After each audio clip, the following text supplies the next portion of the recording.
Hello সবাইকে। আজকে সকালটা শুরু হয়েছে আমার ব্রেকফাস্ট বানানো দিয়ে। আর ব্রেকফাস্টে বানাচ্ছি স্যান্ডউইচ। রোববার বলে কথা, প্রতিদিন বাড়িতে আছে তো কিছু একটা তো বানাতেই হবে। মানে এটা আমার মনে হয় নেশা হয়ে গেছে, আর বানাতে আমার রোববার ব্রেকফাস্ট দারুণ লাগে। তো আজ ব্রেকফাস্টে বানাচ্ছিলাম স্যান্ডউইচ। স্যান্ডউইচের জন্য এদিকে গাজর, পেঁয়াজ কুচি, কাঁচা লঙ্কা, টমেটো, শসা সব কিছু কেটে নিয়েছি। এবার পাউরুটির মধ্যে সস লাগিয়ে সব ভেজিটেবলসগুলো দিয়ে উপরে চিজ দিয়ে নিলাম। আমি আমুলের চিজটা ব্যবহার করেছি, তোমরা চাইলে অন্যও ব্যবহার করতে পারো। মাঝখানে এসেছিলাম হাজব্যান্ডকে একটু জ্বালাতন করতে। ও সকাল সকাল স্নান টান করে পুরো রেডি হয়ে গেছে। অ্যাকচুয়ালি ও বাড়ি যাবে, তো ও বাড়ি যাবে, আমার তো যাওয়ার কোনো কথা ছিল না, কিন্তু ওকে দেখে তো আমি নাছোড়বান্দা, ও যাবে মানে তাহলে আমিও যাব শ্বশুরবাড়ি। তো আর কি সেইভাবেই রেডি হয়ে গেছে ও। আমিও এই রান্নাটা কমপ্লিট করে রেডি হয়ে নেব। তো এদিকে আমি স্যান্ডউইচটা বানিয়ে নিচ্ছি। বাট ওই দিনে স্যান্ডউইচটা বানাতে গিয়ে আমার এত মন খারাপ হয়ে গেছে। ওর স্যান্ডউইচটা দেখতে এতটাই বাজে হয়েছে, কিন্তু আমাদেরগুলো দেখতে এতটাই ভালো হয়েছিল, তাই মনটা আমার খারাপ হয়ে গেছে। এদিকে ও আবার অনেকগুলো জামা কাপড় ধুয়েছে। কদিন ধরে আমাদের এখানে প্রচণ্ড ঝড় বৃষ্টি, যার জন্য বাইরে মেলার তো কোনো ব্যাপারই নেই। সারাদিন তার মধ্যে বাড়ি থাকবো না, ওর জন্য বারান্দাতেই সব মেলে দিচ্ছে। রাতে আমরা ঘরে দিয়ে শুকিয়ে নেব, কারণ এখন কয়েকদিন রোজ বৃষ্টি হবে। তো বাবু আমাদের সকাল সকাল স্নান করে পুরো ফিটফাট হয়ে রেডি হয়ে গেছে। নিজের কাজ তো নিজেরই করা উচিত। ওদিকে আমিও মোটামুটি ব্রেকফাস্টটা করে নিয়েছি। কিন্তু এই ব্রেকফাস্টটার আর কি ওর স্যান্ডউইচটা দেখে না আমার মনটা এত খারাপ লাগছিল, মানে কী বলবো, নিজে কিছু শখ করে বানালে তারপরে যদি সেটা দেখতে ভালো না হয় তখন খুব মন খারাপ হয়। এদিকেও বলছিল যে সবসময় দেখতে ভালো হতে হবে এরম তো কোনো ব্যাপার নেই, খেয়ে দেখ, তুই নিজেই দেখ টেস্টটা কীরকম হয়েছে। মেন তো টেস্টটাই ব্যাপার, দেখার সৌন্দর্যের থেকে ভেতরের সৌন্দর্যটা বেশি ভালো। তাই ও আমাকে টেস্ট করে বলছিল, দেখ খেয়ে দেখ ভালো হয়েছে তো, বাইরে দেখতে ভালো না হলেও ভেতরে ভালো হয়েছে। পরে যে স্যান্ডউইচগুলো করেছিলাম ওগুলো দেখতে একদম ঠিকঠাক হয়েছে, কিন্তু ওরটা প্রথম করেছিলাম ওরটাই আর কি দেখতে মন মতো হয়নি, আর ওটার জন্যই আমার ভীষণ মন খারাপ হয়ে গেছে, কিন্তু খেতে ভীষণ ভালো হয়েছিল। তো যাই হোক, ব্রেকফাস্ট করে এবার আমিও ব্রেকফাস্টটা সেরে নিচ্ছিলাম। সবাই করে নিয়েছে, আমি বাকি ছিলাম। এদিকে ও তাড়া দিচ্ছিল যে তাড়াতাড়ি কর, যেতে হবে। তো ব্রেকফাস্ট করতে করতে দেখছি এদিকে শাশুড়ি আর জামাইয়ের বিশাল কথোপকথন চলছে। কী নিয়ে? না কাঁঠাল নিয়ে। আমার মা কাঁঠাল খেতে ভীষণ ভালোবাসে, ওই নিয়ে চলছে জামাইয়ের কাছে আবদার। তো এদিকে আমি খাওয়া দাওয়া করে চলে আসলাম শ্বশুরবাড়ি। এখানে এসে আমি রান্না করছিলাম চিকেন। তো চিকেনটাকে আমি মেখে নিলাম, পেঁয়াজ রসুন আদা সব পেস্ট করে মেখে নিয়েছি। এদিকে আলুটাকে ভেজে আমি তুলে রেখেছিলাম। তো এখন চিকেনটা আমার মাখা কমপ্লিট। এবার গোটা গরম মশলা তেজপাতা ফোড়ন দিয়ে নিচ্ছি। তারপর যে পেঁয়াজগুলো কেটে রেখেছিলাম কুচি কুচি করে, ওগুলোকে ব্রাউন করে ভেজে নেব।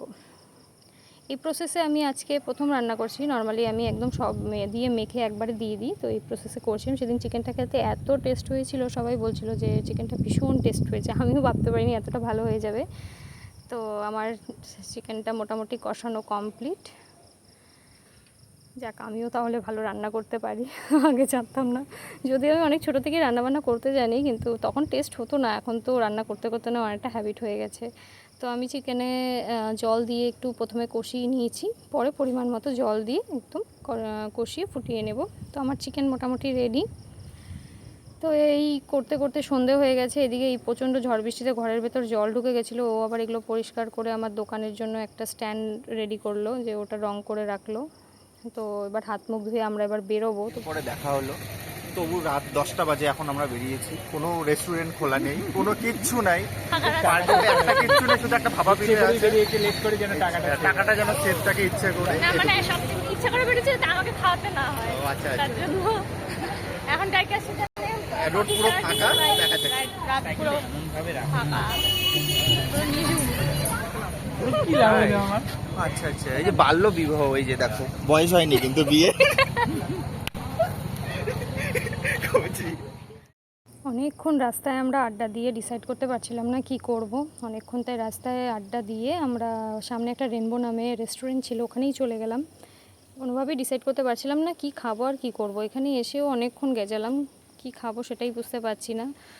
বহুদিন আমরা এরকম বেরোই না, আজকে প্রায় বহুদিন পর আমরা বেরিয়েছি। তো আর কি কনফিউজড হয়ে গেছি কিছু খাবো না খাবো। আর আমি এতটাই লেট করে বেরিয়েছি, তখন 10টা বাজে, রাস্তাঘাটে সব দোকানপাট বন্ধ হয়ে গেছে। তো সামনে একটা রেস্টুরেন্ট ছিল, ওখানেই ঢুকে গেলাম। আর ওয়েদারটা সেদিন এত ভালো ছিল, নিচে উপর থেকে নিচের দৃশ্যটা এত সুন্দর লাগছিল, এখানে অ্যাম্বিয়েন্সটাও বেশ সুন্দর। তো আমরা জানলার কাছেই বসেছিলাম, তো ভীষণ সুন্দর লাগছিল নিচের দৃশ্যটা। তো অনেকক্ষণ বকে শোকে শেষ অবধি আমরা রোল অর্ডার করেছিলাম, যে এখন মাথায় আর কিছু খেলছে না, চলো কিছু খেয়ে তাড়াতাড়ি বাড়ি যাই। তো মোটামুটি অনেকক্ষণ গেজিয়ে আমরা রোলটা অর্ডার করলাম।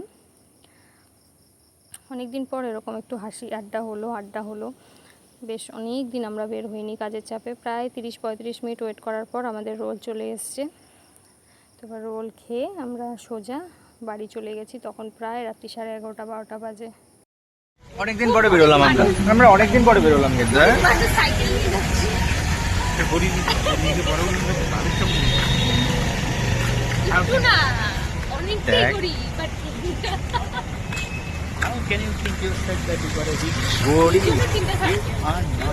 সত্যি কথা, আমরা গরিব না সত্যি। আমি আজকে জানতে পারলাম আমরা গরিব। অ্যাকচুয়ালি আমরা গরিব না, আমরা মিডিল ক্লাস ফ্যামিলির থেকে বিলং করি, ঠিক আছে, লোয়ার মিডিল ক্লাস। বাট আমাদেরকে দেখলে কেউ বুঝবেন না, ওই একটা সাইকেল এগুলো দেখে হয়তো বুঝতে পারেন। সাইকেল না বেরোলে আমরা বড় লোক।